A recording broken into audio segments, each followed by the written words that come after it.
नमस्कार मित्रांनो, मी आहे रोहिणी सिरसट. तर स्वागत आहे आपल्या ब्लॉगिंगमध्ये. तर बघा, तर मी आज तुम्हाला आपल्या गावाकडचं वातावरण दाखवणार आहे. तर बघा, आमच्या इकडे पाऊस पडलाय, तर वरनं पाणी एवढं सोडलंय बरं का. तर नदी काय आमच्या इथला बंधारा पण दिसना झालाय.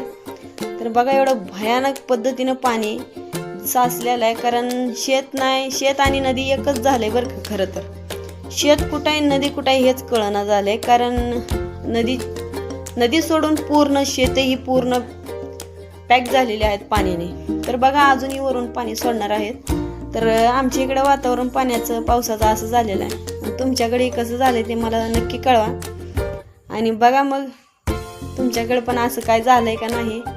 आता आमच्या इथं गावामध्ये पण पाणी शिरलेलं आहे. खरं तर झालं काय, लय जण बघत होती बरं का टाक्यावर वगैरे चढून. आम्ही काय आमच्या आईच्या घरी होतो.